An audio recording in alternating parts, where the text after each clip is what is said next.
All right, good morning. How's everybody doing? Got a little echo in the background. Oh, what is that?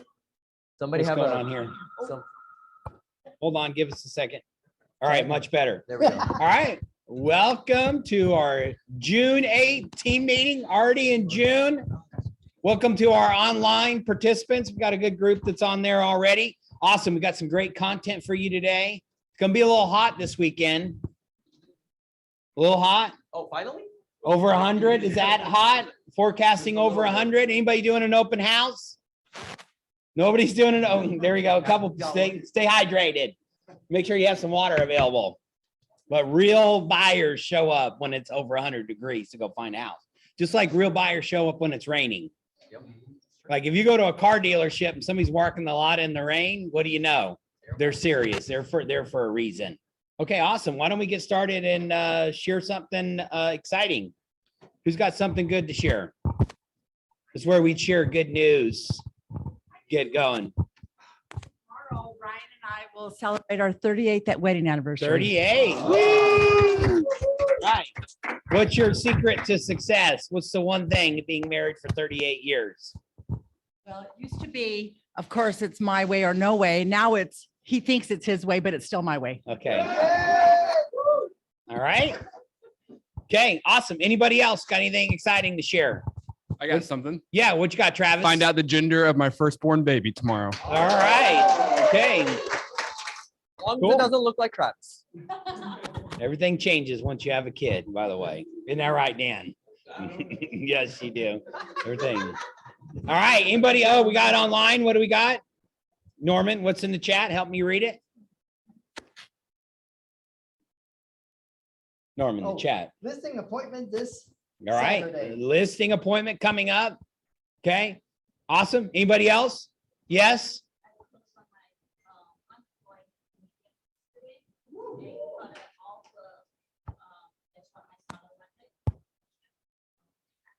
Wow. All right. A good month. Good job.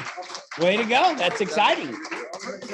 Norbert says first transaction came through. All right. First transaction. Love it. Online. Melissa says listing appointment on Friday. Yes. Farming postcards. Yep. Mm. She's back at it. I got it. Yeah. I don't know why she would not have moved away from it, but she's back at it now. Okay, great. Anybody else? Great. Let's gonna jump ahead. If you're your first, anybody in here for the first time, your first team meeting? I thought we had some welcome new face. I'm Chad. I'm the team leader. I'm your friend. Nimesh, assistant team leader. He's your friend too. Norman, he'll do anything that you need. Great marketing. Welcome to the meeting. We're gonna have some fun today. Is this not clicking, Norman? I pulled away from it. Hang on. Let me get back on here. There. Mouse. There we go. Okay. Oh, we're going right to Greg. Come on, Greg. Cool. All right. Hello, everyone. My name is Greg. I handle marketing for the office. I'm just going to go over a couple of things really fast. You want it? Yeah, that'd be great. All right. Awesome. So just so you know, agentmarketingdesk.com is a site that we have where you can have free templates for you guys for use for social media, print. We added some postcard designs. So if you want to use them for your mailers, we have some designs for postcards as well. We add content every week. These are just two examples. So for those who are hosting open houses and you want to get a flyer done, there's a flyer for that. And if you have a listing, we have a flyer for that as well. We have flyers for print and we have flyers for social media. So we have it in different sizes for everyone who needs it. Now, tomorrow, we're having a marketing class, one session in the morning, one in the evening. Both are in person and on Zoom. So everyone has the opportunity to attend. Now, what we're going to talk about in the class, we're gonna go a little bit about branding and just for everyone to understand what their brand is. Anyone here know what branding is? Can we, one person? I've done meetings one-on-ones with people here. What's branding? Go for it.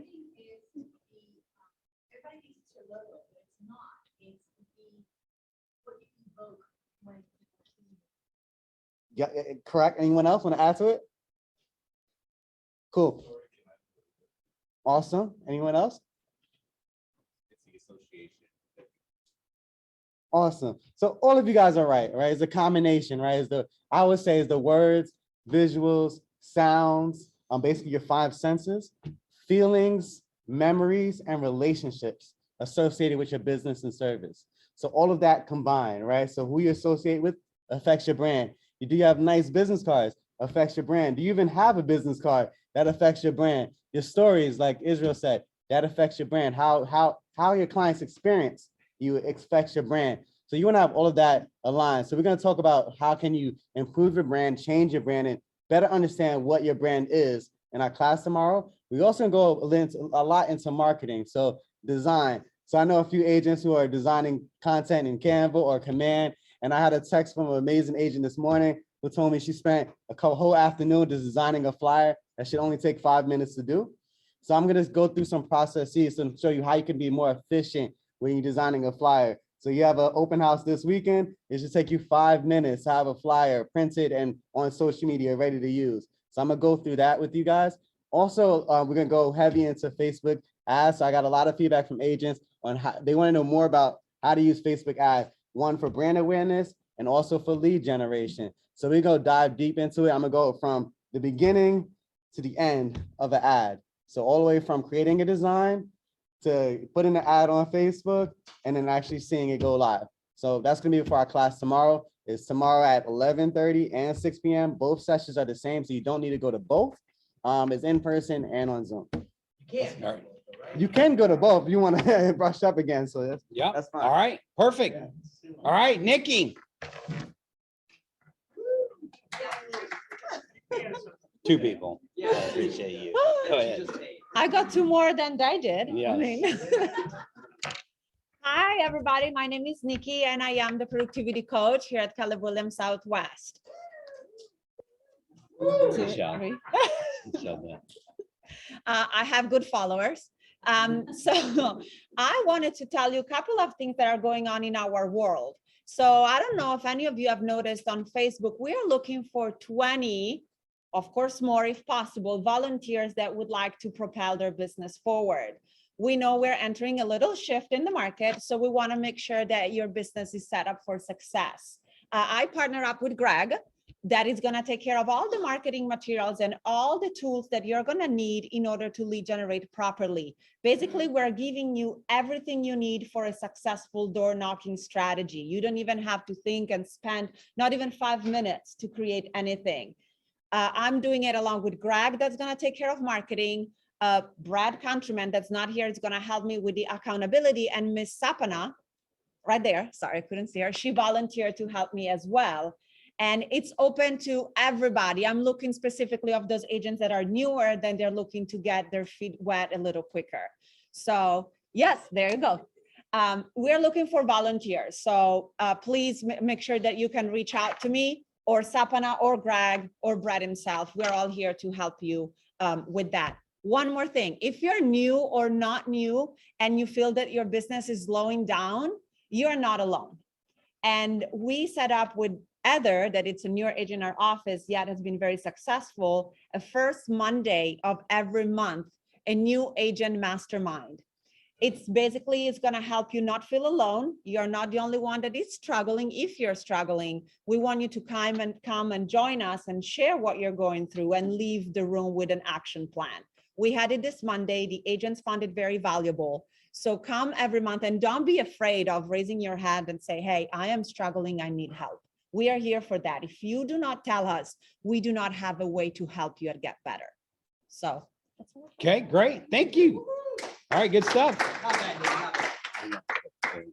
All right, Krista. Awesome. Thank you so much. That's MCA. Everybody cheer. Yeah! Thank you. That's right. That's right. I know everyone gets so excited when I go over numbers. I'm Krista. I handle all the numbers, the financials, the operations for the office. So I'm going to go over the numbers. We just closed our books out for the month of May, and I wanted to share with you what those were. Could you go forward one slide, please? Uh-oh. Where'd they go? Oh, goodness. Well, wait a minute, let me refresh it. That's all right. I got them here too. All right. you So keep reading it. We have closed units in the month of May. We closed 188 units. If you add in our leases, it was over 260.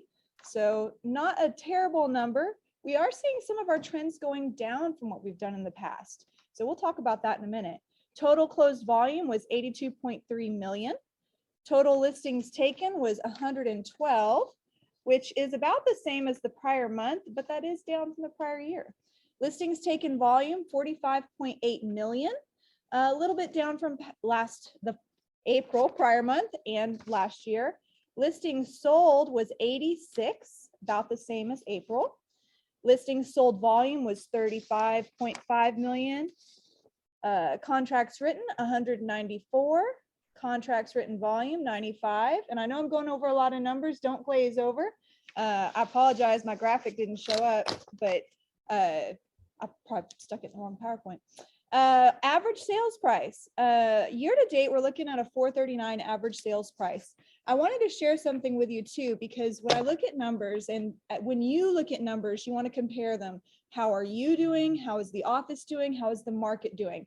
When your client asks you, how's the market? You introduce yourself. Hi, I'm so-and-so. I'm in real estate. Well, great. How's the market? How are you going to answer? You need to have that in your arsenal before they ask you. So when we look at the market in the Fort Bend area, they being all the agents on MLS in the Fort Bend area, over $1 billion in volume. That's 2,000 listed units, right? I just went over our listings. So there's some opportunity there. There are some listings to be had. If you're thinking there are no listings to be had, they're being listed by someone. So it's up to us to get our unfair share on that.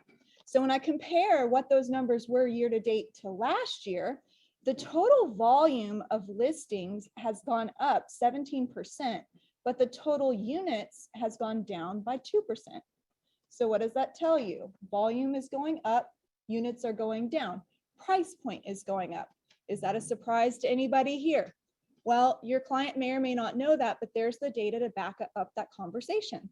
I did a quick little average of volume to units. That's $511,000 average listing price, just average. So then I look at closings. We had in the Fort Bend area 1.2 billion in closed volume and 2,500 in closed units. The volume went up 8.8%. Units went down 8.3%. What does that tell you? We're seeing an increase in sales price. The average sold price was $475,000 if I just look at the math and the numbers. Listing price $511, sold price $475. Listings are coming on at a higher price point than what are being sold. Do any of you get the Inman articles that come out? Do y'all follow Inman? So Inman has some good information pertaining to real estate agents. They came out with an article today where they surveyed, there was a survey of 114 housing experts. I don't know exactly who those are, but I was intrigued. So I clicked on it. Over 100 of them said we could potentially see a small shift in housing prices, but we're not in a housing bubble.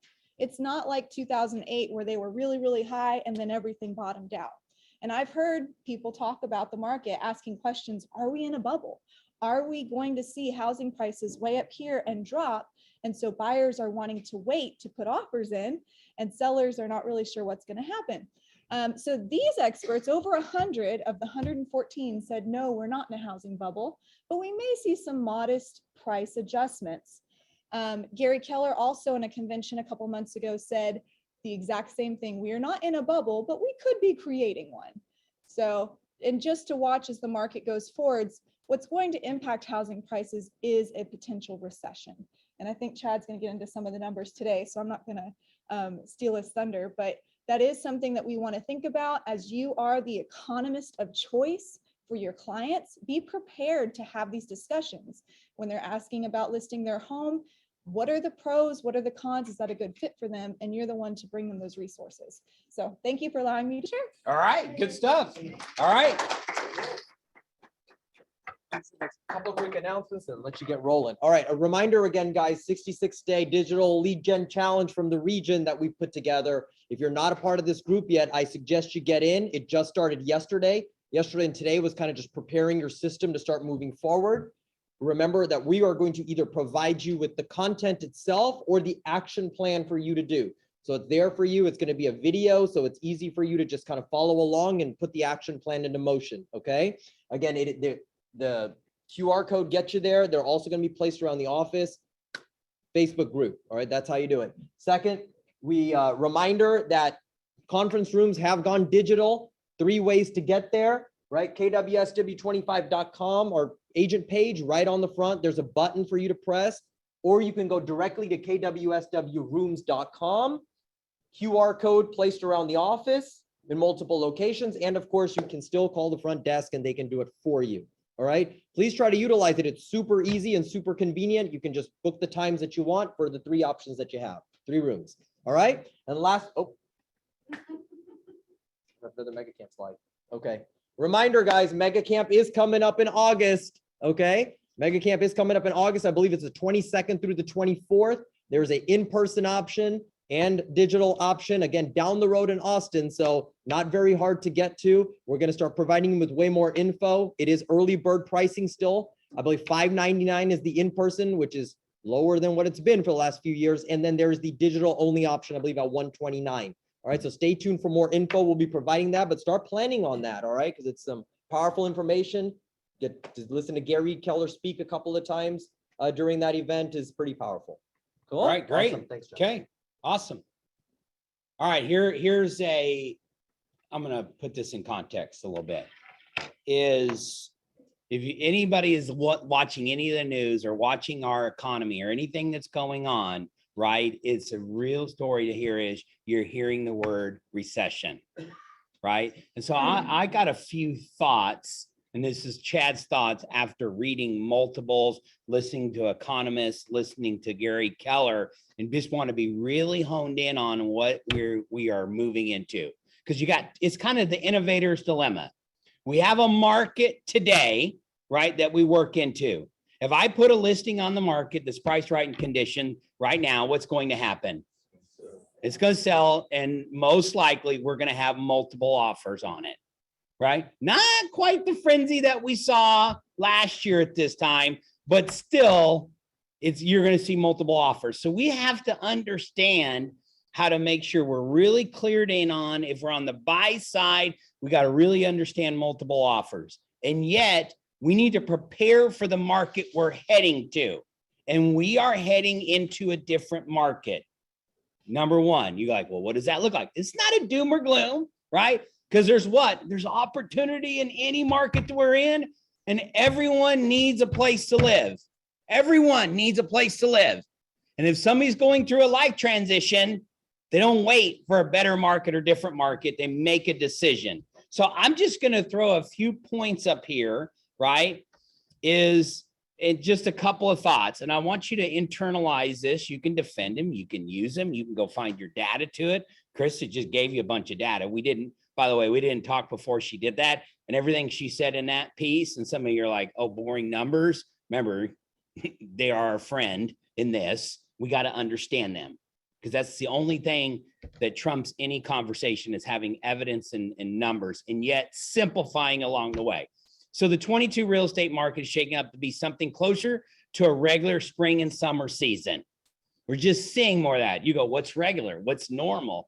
I don't know, is what it was kind of before this pre-pandemic, right? It's shaping up to more what it looks like, right? Our sales are down, but we just heard sales are already starting to slow down. The price and the volume is there. We get excited about it, and we can hide in those numbers at times. Be careful of that. Always be focused on units. Still a great market for sellers, right? I think in the last 7 days, I think our office brought on 53 listings. That's a higher number than we've seen in the past. Now's the time to get motivated to get sellers to go. You got to get them off the fence. If they're thinking of selling, go now. We're like, why? Is it doom or gloom? No, just right now, the market is favorable to sellers. So if you need to make a move, let's do it now, right? We still have an inventory shortage. These are all bullet points that you use. It's all about, anybody take economics? It's all about supply and demand. As simple as that sounds, right? It's all about supply and demand. Mortgage rates will continue to rise. So buyers should expect highly monthly costs. Was it somebody in here when I was talking to him in the room? Who was I just talking to? I was talking to Rahina, where somebody went in and had a new construction price, right? Their monthly payment was $2,100. And by the time they got it fixed and repaired, the monthly went up to 3,100. And they couldn't afford it anymore. So that's something we really got to pay attention. It's just not interest rates, right? It's how it affects their monthly payment and their affordability. That's going to be a reality. Okay. And what did I put in there? Mortgage rates are going to do what? They're going to continue to rise. Why? Say it nice and loud. Yeah. Who's they? The federal government is trying is a good word. We say there is no try. No, our federal government will try at this, right? Because they want to slow down inflation, because when your democracy, inflation just creates a big gap between your have and have nots, right? And yet the reality of it is, I tell this story, the nurse and the school teacher, right? They can only go so much. The rise in interest rates or monthly payment, the person is paying $2,000. Now is it at $3,000? That's who you really hurt too. So it's kind of like landing a plane on a needle. Them hitting this right is just going to be rough. And I'm going to beat this drum a lot. You're going to turn to your neighbor and go, he does repeat himself often. But it's because I want this to really sink in. So recession is coming your way, right? So expect number of sales to drop, yet not much change to sales price. Yet we got to put that in appreciation to a seller. Because if a seller, right, their expectation is if we price a home at $550, I think moving forward, it'll probably end up at $550. But the seller's expectation is what? Oh, we should go towards $600 and I should get multiple bids and be way over. There's nothing to complain about the $550. So we're really going to have to get clued in with our sellers, by the way. And I'm going to bring a panel up here. Sabina called me and has a few agents, because we're going to have some real conversations with some people that are doing this at a high level in the field.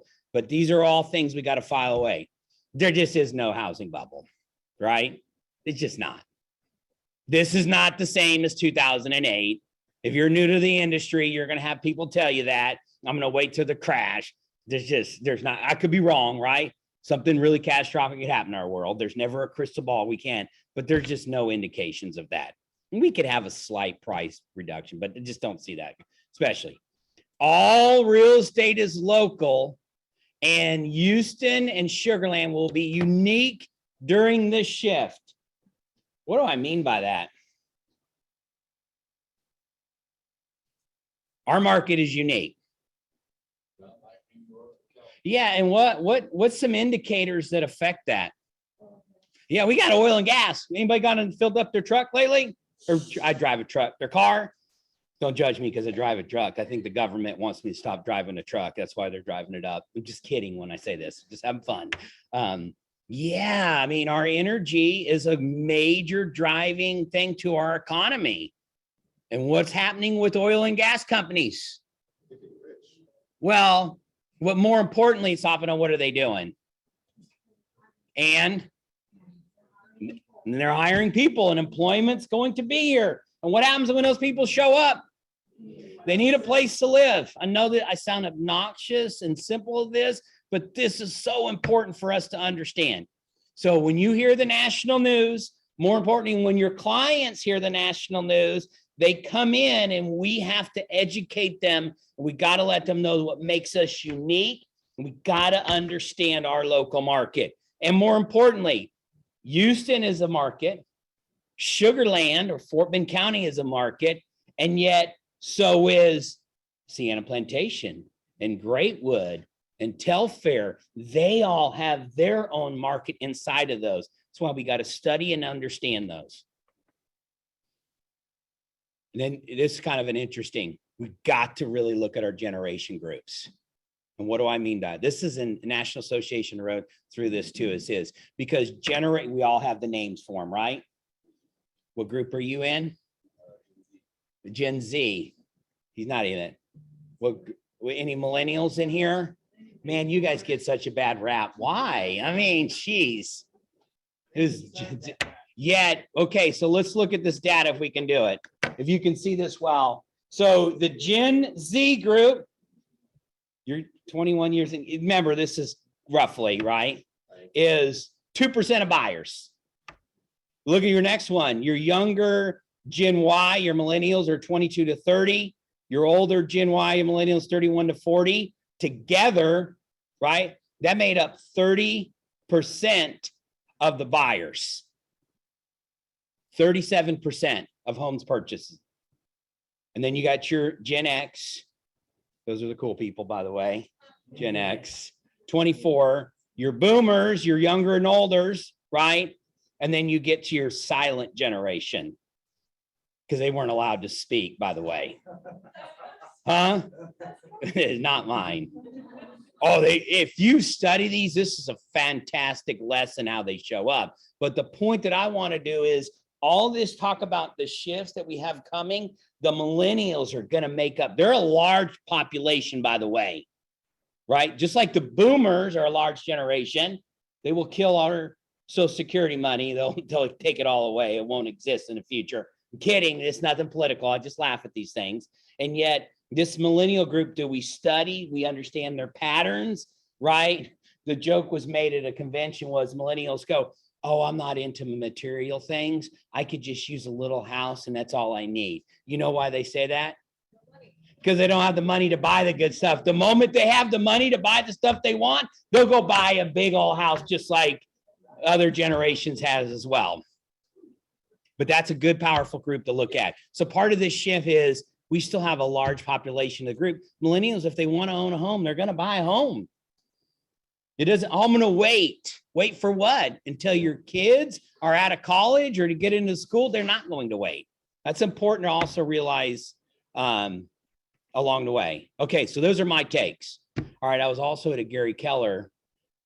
Shift your gears a little bit. I just like challenging your thinking on this. And Gary Keller talked about this peacetime CEO versus a wartime CEO. He's a fascinating man. And he kind of hits you on the head, meaning there's a difference. You are a CEO because you're an owner of your business and how you go forward. And this is the difference. We were basically in peacetime. Now you're going, multiple offers was considered peacetime. No, he's just saying when you head to wartime, here's some thoughts to consider. And I just read this. He says, peacetime CEO knows that proper protocol leads to winning. And this one says the wartime CEO violates protocol in order to win. This is a mind change. And it's relatively is, you can be both, by the way. It's hard, but sometimes a peacetime CEO can never make the shift to a wartime CEO. And you'll start to know what I mean by the two. It says the peacetime CEO focuses on bigger picture, empowers her people to make detailed decisions. Wartime CEO cares about a speck of dust on a gnat's behind if it interferes with the prime directive. This was in the book, by the way, in direct quote, so I'm not making those up. Peacetime CEO builds scalable, high volume recruiting machines. Wartime CEO does that, but also builds HR organization that can execute layoffs. There's some layoffs. We have companies that are going to hire. You're going to see some layoffs coming into it. And a wartime CEO has to make some changes. Peacetime CEO spends time defining the culture. Wartime CEO lets the war define the control, like the battle. Kind of fascinating. I'm not agreeing with any of these. I'm just throwing them out. Peacetime CEO always has a contingency plan. Wartime CEO knows that sometimes you got to roll a hard six. Anybody know what a hard six is? What's a hard six? Hard six. Anybody play craps? Right? Sometimes you just got to roll it. Peacetime CEO knows what to do with a big advantage. Wartime CEO is paranoid. Peacetime CEO strives not to use profanity. Wartime CEO sometimes uses profoundly, purposefully, meaning to make a point. You might need to curse to get somebody's attention. That's what I'm saying. Don't, if you're not a cursor, that's doing it. But every once in a while, when your kid is going half-heartedly at it, you got to tell them the what? Stop. You make the word. Sometimes you can use the word. Yes. Sometimes you got to make a point. Peacetime CEO thinks of the competition, other ships in the big ocean that may never engage. Wartime CEO thinks that the competition is sneaking into their house and trying to kidnap her children. Just a way to think about it. A little extreme, I know. Peacetime CEO aims to expand the market. Wartime CEO aims to win the market. Peacetime CEO tries to tolerate deviations from the plan when coupled with effort and creativity. A wartime CEO is completely intolerant. It's a mindset. Peacetime CEO does not raise her voice. Wartime CEO rarely speaks in a normal tone. You're a real estate agent.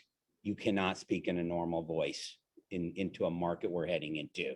We're going to have to elevate and speak in a different language because there's going to be a lot of information thrown at them. Peacetime CEO works to minimize conflict, and the wartime CEO heightens the contradictions. Are you challenging people in the way that they think and moving forward? Peacetime CEO strives for broad-based buy-in, and the wartime CEO neither indulges consensus building nor tolerates disagreements. Sets big goals. They're too busy fighting the enemy to read management books written by consultants who have never managed a fruit stand. Remember, who you take advice from matters.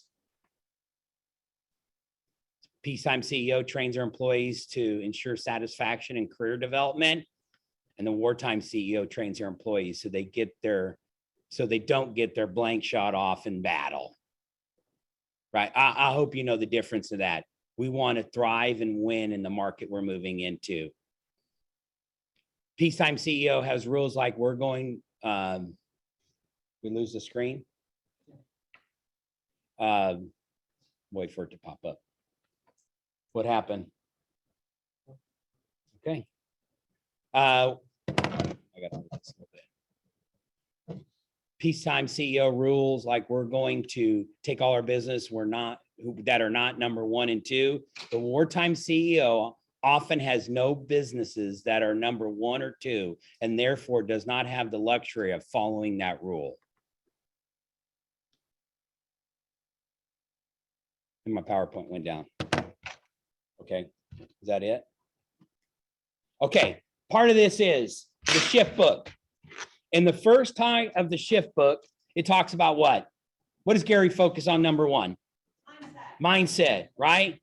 Because you got to get real to get right. Okay. The market that we're in, are there challenges in it? Sure, it's a little brutal. We got to compete, and yet we are moving into a different market. It's going to be different. There's going to be all sorts of information that's thrown out there. We have people put up the most crazy random font that make no sense, and yet people are listening to it. And you're going to have to raise your voice and get real serious about what we call real estate and helping people so we can compete and we can win, right? We're not just there surviving through this. You can thrive and have a business. I could tell you some of the top people in Keller Williams got in the business 2007 and 8 and competed, and they just stayed. They came in and took market share. But it's going to take skill. It's going to take expertise. That's why we provide you with panels and you're listening people along the way. Here's something you probably read before, but I'm going to read it out loud. This is talking about expertise and a skill. If you heard this, you can do it. A giant ship's engine broke down and no one could repair it. So they took it to a mechanical engineer with over 40 years of experience. You guys heard this before? He inspected the engine very carefully from top to bottom. After seeing everything, the engineer unloaded the bag, pulled out a small hammer. He knocked something gently. Soon the engine came to life and the engines had been fixed. 7 days later, the engineer mentioned that the total cost of repairing the giant ship was $10,000 to the ship owner. What? Said the ship owner. You did almost nothing. Give us a detailed bill. The simple answer was this: tap with the hammer, $2. Knowing where to knock and how much to knock, 9,998. Learn the lessons. Number one, got to appreciate one's expertise and experience. The words "it's easy and that's all" should be set aside, and why. So bring in expertise. We have clients that we work with that do not have a clue, but you bring extensive knowledge. If you're new to this industry, you got to study the market. You got to get into class. You got to hear top people talk, right? That way you can quickly shorten your learning curve and have the conversation. Okay, great. Sopping, let's go. Let's talk about real life stories in the trenches. Come on. Yeah, let's go. Come on up, Sharon. We're just putting you on the spot. This wasn't put together, but it's a natural in conversation. Come on, Aura. All right. Come on. Anybody else am I missing from the listing group? All right, go ahead. Take it over. Tell us what you called and asked in the Okay. least amount of words possible. Okay, so we are going to explain what our listing group has been doing to get ready for the shift. We've been knowing the right knock, the night way we hit the hammer. Yes, and where did Corinne go? Don't worry about it. Just Okay, go. all right. There you go. And so we're gonna talk about some of the activities. So each one of these people is a leader in the listing group, and now we're hitting mid-year. We have one more month left of our challenge, and we'll start with Sharon because she thinks she's winning. So we're gonna start with her. What I think, I don't have to think, guys. Okay, I know I'm winning because I know where to knock.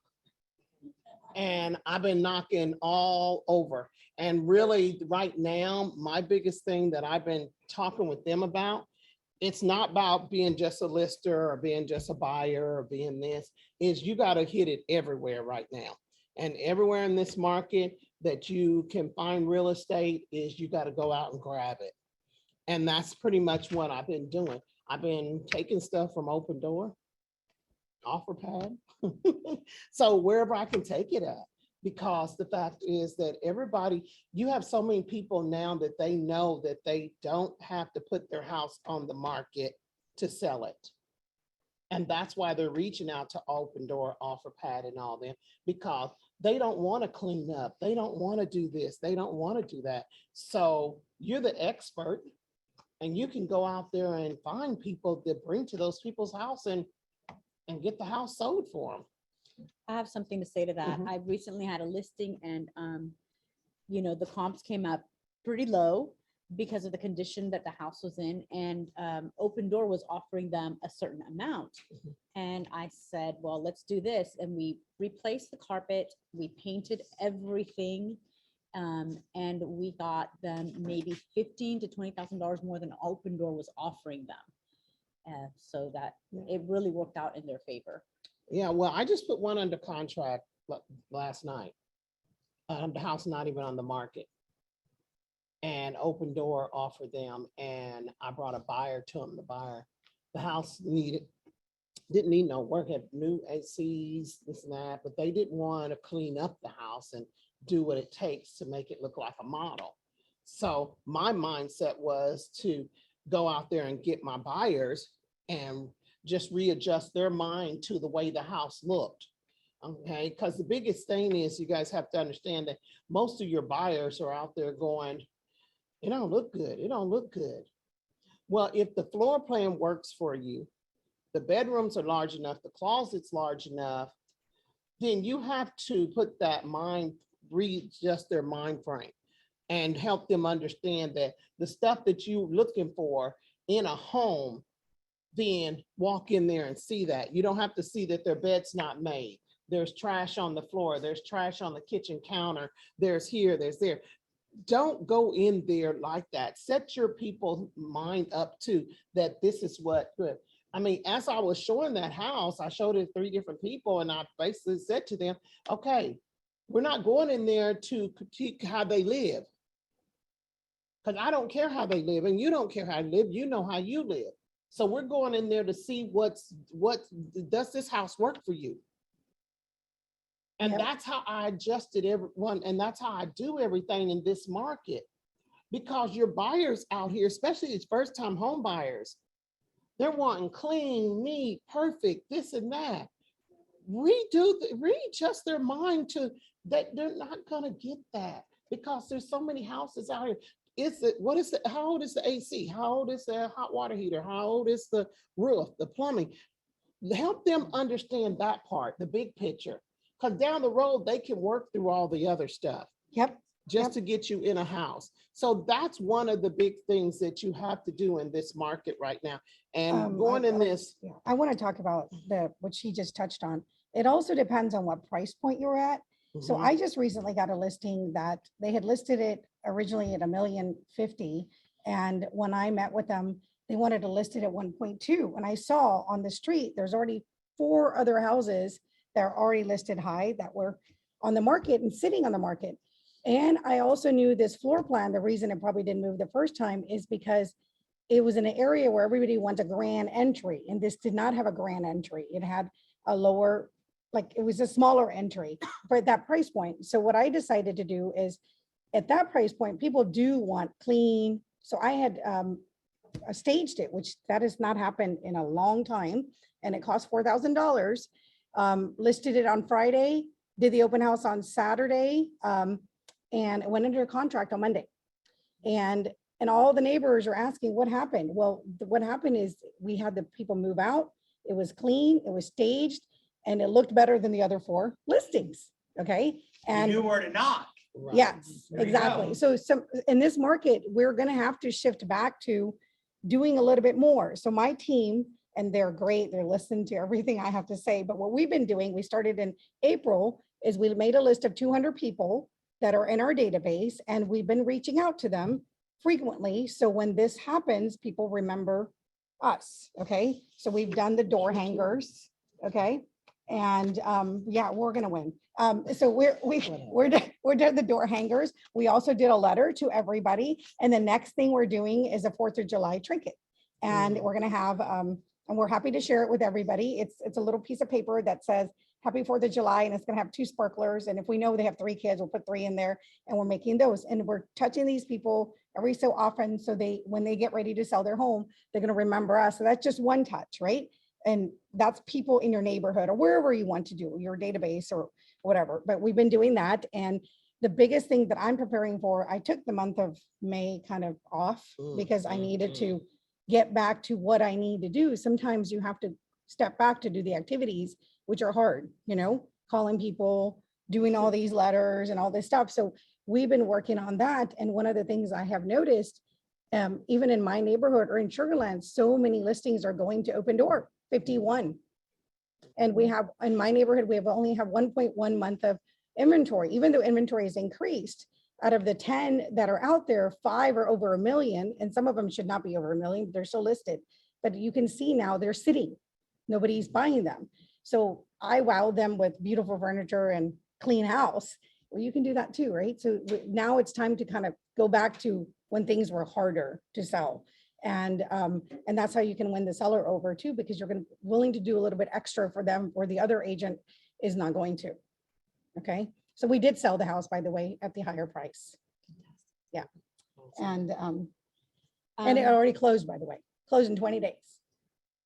So, Good job. and with a conventional loan. Fantastic. That's fantastic. I probably should be doing more of what they're doing, but I tend to have a white knuckle grip on my SOI. So that's where I focus my energies. And what I've been doing is anybody who owned a house before all of this happened, I've been working on pulling them into the market by, if they're older and their children have moved out, then I send them homes of, it almost feels bad. I send them listings of homes that are smaller and newer. And hey, I just saw this and I thought about you in case you ever think of downsizing. And, I just do that constantly and consistently with my SOI. And I did that, and they called me back and they said, you know what, let's sit down and talk about this. Like maybe this is something we need to do. Maybe we don't need this much space. And so I'm going to go meet with them this next weekend, or anybody that I recently sold a house to somebody that bought just 2 years ago, but they've made enough equity that they could make a move. I knew that they'd had a baby. And so they took advantage of that. They sold their house and they moved out of state. So, you know, look at people that you know that have either downsized, that have either empty nested or have had a baby or have just been in their house more than 3 or 4 years. You don't even have to be as long as it used to be 7 years, but now a good 3 years is just fine. And reach out to them, send them a CMA, send them a bigger house if they just had a baby, just saw this and thought of you. Send them a smaller house if they've just empty nested. Hey, you know, if you ever think maybe this is too much room to clean, you know, just thought maybe you might want to think about this. Plant seeds in their minds. And I do this every so often and I follow up and they'll blow me off for a little bit, but eventually they come back around and they're like, you know what, can we talk about this? Like, what would it take to sell our house? That's a sale and a purchase, you know? And I would say that this year, at least 3 of my transactions have been the result of that. That's what I'm doing. That's what I'm focusing on and cutting my costs of business because things are going to change. So And I think that doesn't cost me money to do. Another important thing to do that our group is doing is when these phone calls are coming sometimes and people are saying, oh, I think about moving to Houston, Sugar Land. They talk very vague. They don't know when they're moving, you know, and sometimes I tend to I don't pay that much attention. I'm like, when they move, they'll call, right? Because they can't really look at the homes. But recently when Chad keeps track of our numbers and he did this little worksheet that said what percentage of goal you were supposed to be at. And I lost it because she took it from me and it kept bugging me. What is my number? Because we talked about we talked about it. But I realized that I was still short like a certain amount of money to reach my goal. And then I was like, let me go through my phone and see who are these people calling. So I called one guy back and he said, I said, you're still looking? He's like, yeah, but I'm not in a hurry. It'll be next, month. I'll be moving there. And, but I don't know because I have a job. And I said, hey, where do you work? And he said, I work at Bechtel. I said, did you know Bechtel gives 1 month free for you to move somewhere and they'll cover your cost? And he's like, no, I didn't know that. And I said, well, you might want to ask him. He's coming from Australia. And he said, okay, I'll ask them. So he called me back. He goes, hey, that's true. They'll pay for me to come for a month. I said, okay, come. And so then I started looking for the homes and I did the walk video, which is, hey, but the beginning of pandemic, I couldn't even keep the camera straight. Like it was confusing how to show somebody, but I showed him the neighborhoods and I videoed everything to him on WhatsApp because it loads easier. And then he called me back and said, I really like this neighborhood, not the one his friend from Australia moved into, but it wasn't nearby.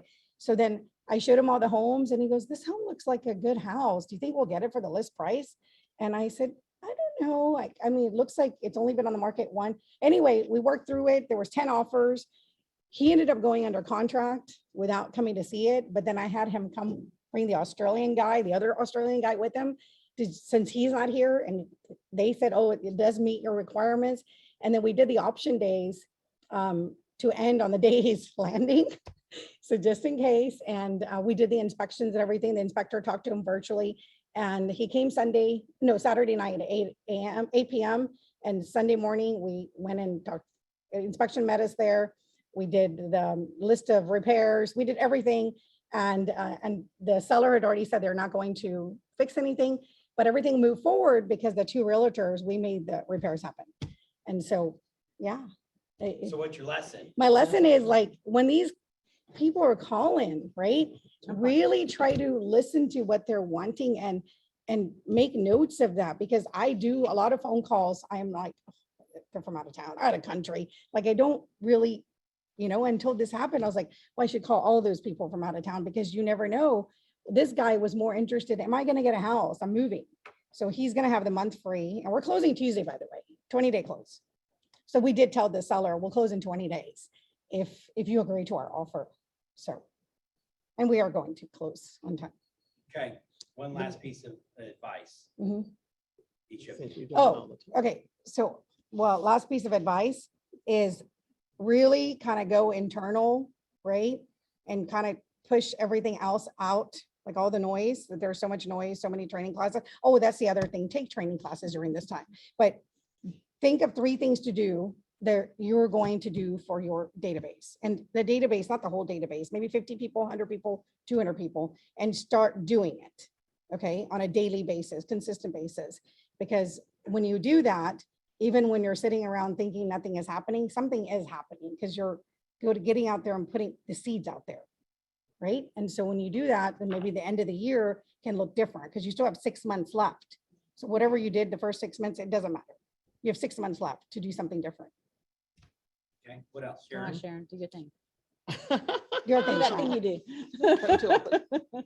My biggest thing is like, I know that a lot of you guys, because there's a lot more lower home buyers out there. So you really need to be on top of them with their approval, pre-qualifying, and just changing their expectation of in their mind of way things are right now. So that's the biggest thing right now, that you're going to be able to get those buyers under contract. If you don't do that, that's going to be the hardest thing to get them under contract, because the market has really changed their mindset and they don't know which way to go.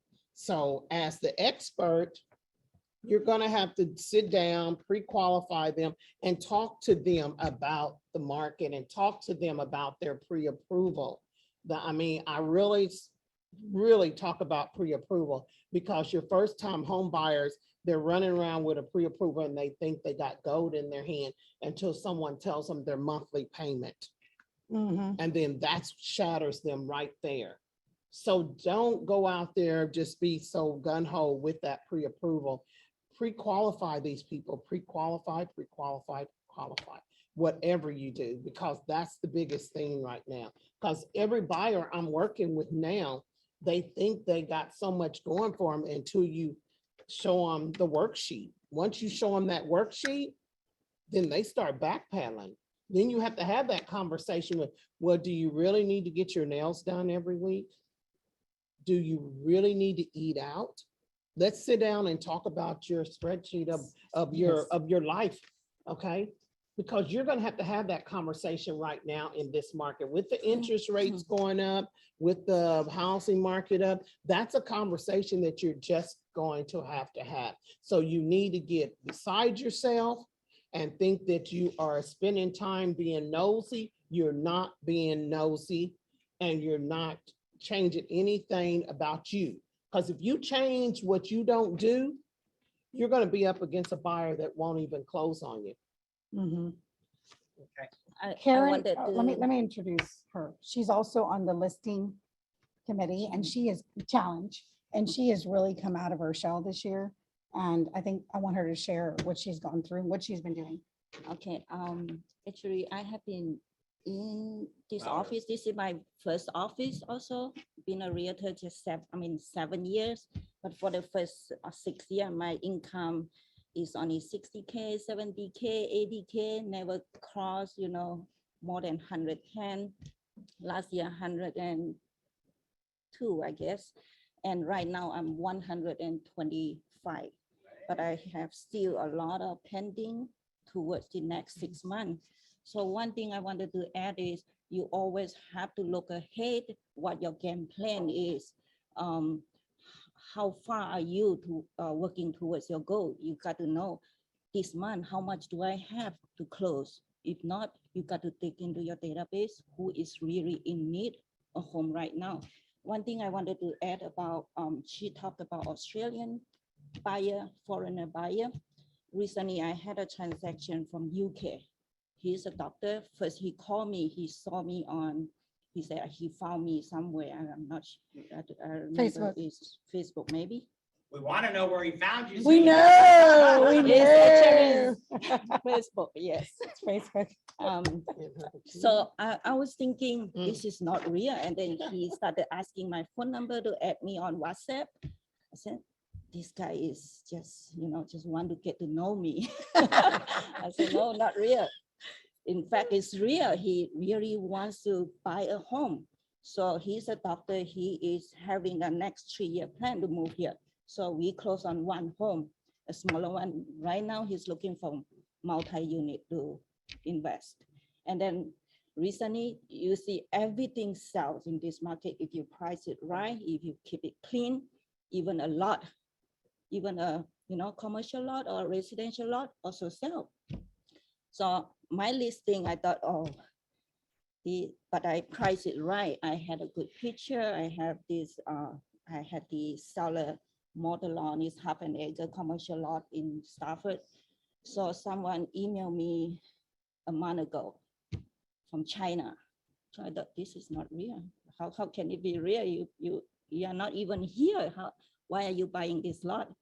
So turn out, I said, I need your passport and I need your proof of fund. I said, I asked him, are you buying with mortgage or buying with cash? He said cash. So send me your proof of fund. So I sent her, it's 9 million proof of fund. So I was like, look real. we got an offer, but waiting for my seller to sign. All right, good job. All right, one last thing, Lauren. Okay, what we're talking about, what we do. You know what, you know how mortgage brokers and title people are always coming at us? People are always coming at your past clients the same way. So don't neglect them looking for new business. And I would say that's a huge thing, because that's a bird in the hand. These people already know you, they already trust you. Don't neglect them looking for new stuff. Look for new stuff, but they have people coming at them too, the same way that we do. And every time, I have the mortgage person I like, I have the title people I like, and every time a new one comes at me, I remember somebody's doing this to my clients too. And I circle right back around and I start, hey, how you been? I saw you have that baby. How's it doing? And I just, I'm just like Chinese water torture. I'm kind of an water torture. yeah. What? It's supposed to be like thing where they do that drop. Yeah. Anyhow, so I'm just a laid back person. I'm not very pushy and salesy. So it's easy for me to just kind of worm my way in there and just kind of like, hey, and hello again. And everywhere they turn, it's me. I'm driving past your neighborhood, but you've got to do, I do that. I do that. I'll be driving and I'm like, oh, I sold a house in this neighborhood. And then, hey, I'm driving right by. Hey, I'm driving right by. And I must do that 10 times a day. And it's like, why is she letting me know? Whatever, I don't care. You just heard my name. You saw my face. If I sent you a video, like, it doesn't matter. But remember that. And because each new person you get, you add to that quiver, and that will grow exponentially. It's not fast growth, but it's solid growth. It's my Okay. advice. All right, Thank you. awesome, good stuff, thank you. Think of something that you heard, having great success, right? Creating a vision. You're gonna have to give these buyers first time, you're gonna have to clue them a little bit in the vision, but a little bit of role play, right? There's one thing to talk about, it's another one to be in the trenches doing it every day. Okay, switching ahead, let's do our business partner. Got Reliant and Cap. Come on up, you both can come. Hello. My name is Yu Yilin. I've been working for Reliant more than 10 years. So I was on the Zoom call, like somebody hooked me up with somebody from the South Texas. They're looking for the realtor program, right? The referral program like you guys. So anyway, we have the referral program. There's few different ways to do the referral. Okay, some is really easy. Like I closed 2 sales for Alejandra last week. The way she did is just like she share the client's contact with me and just say need electricity. And then what she tell the client is just say, oh, I have somebody can turn on your electricity for you. Yep. That's the easy, simple, okay. But this is a numbers game. As long as you send enough, you get certain percentage, okay. But Brandy from this office, I think she did the best referral, okay, because I closed all her sales except one, okay. She sent me a lot of referral. She sent me an email, send the client an email, CC me, give me customer name, phone number, address. And this time she even tell me the customer have 2 AC, how old is the AC? And then that way I give them the better estimate for the usage. They come up with a better plan for them, okay. She's really like, Memorial Day, she emailed me something, but she want me to make sure I reply to the customer. She said, if you're not working today, please reply my customer that you're going to take care of them tomorrow, okay? But I mean, I can see she's really taking care of her customer, taking time to do the referral. That's why her. So rate just is a very high. concierge service for you, starts with electricity, can lead to other things, but just all it takes is a text or an email to connect, and she will do a great job following up. Okay, cool, awesome. All right, come on. Okay, I'm Dale today. Hi, guys. Oh, you can do Hey. better than Dale. Come on, he's They in went, San Antonio. "Oh, don't be Anyway, Dale." I'll be quick. I know everybody's hungry. I'm Lacey with AMCAP. I know that we're all having to get very creative in, our marketing strategies. We as lenders are having to do that too. Something that I've found is, and it's a very, people kind of let their guards down. If you just say, hey, do you invest in real estate at all? It's not salesy, and they're very quick to tell you about their 20 rental properties if they are a real estate investor, or no, but I've been thinking about doing that. Okay, well, just open that door, because we have amazing programs for investors. So don't be forgetting about your investor clients. People may not want to be moving right now, but they may have $1 million in the bank that you don't know about, and they're going, yeah, well, I was thinking about buying that property in Houston and whatever. Okay, let's talk about it. I believe that Dale talked about the DSCR program. And especially for self-employed people, it requires no income verification. So as long as the rental income matches the mortgage debt 1-to-1, or the rental income will cover that mortgage, they'll approve that all day with a 640. So. Okay, all right, Okay. great, thank you. All right. All right. All right, Kevin, come on up. It's all yours. Get right there and talk to the screen. There you go, right here in the front. That way they can see you online. Thanks, guys. Good afternoon. My name is Kevin Davidson. I am one of those title companies that young lady was talking about that you see all the time. I'm the BDO for the entire county of Fort Bend for Stewart Title. I have been in the real estate industry for about 8 years. I was in property management for 7 prior to this. So I've worked with a lot of agents over the years. A lot of the guys, agents here from your office here, use us for title. And so I'm hoping to increase that. We have the Sugar Land office, which is right around the corner at Dairy Ashford and 59. And then I also represent our office in Richmond. I want to thank Barbara for allowing me to come and bring you guys lunch. I've known Norman, first time we've seen each other in a couple of years, but I've known Norman for several years. I used to teach CE classes here when I was in property management. And a lot of people always ask me, well, what makes you different? And when it was in property management and I was Stewart Title, what makes me different is I help agents grow their business. It's very refreshing to hear what Greg over there on the wall had to say about marketing, because I believe in all that, because I'm a marketing professional. I teach 8 CE classes and they're all marketing related. So I'm going to talk to Norman about maybe getting on you guys' calendar to teach my classes here. I'd love to get to know you guys. Not all title companies are created equal, I promise. Stewart Title's been around for 128 years. First office was opened in Galveston. The first office is still in the same building in Galveston that opened 128 years ago. And our headquarters is right here in Houston. And then last thing is if you guys want some free food and free drinks, other than the lunch I'm bringing you to today, tomorrow night I'm having my happy hour, which is at Baker Street Pub and Grill at Highway 6 and 59. Love to see you guys there. Thank you for having me. I appreciate it. Okay, great. Thank you I guys. want to give away Grab door some prize. cards on your way into lunch. We'll do a drawing. Thank you guys so much for being here. Let's go make it happen.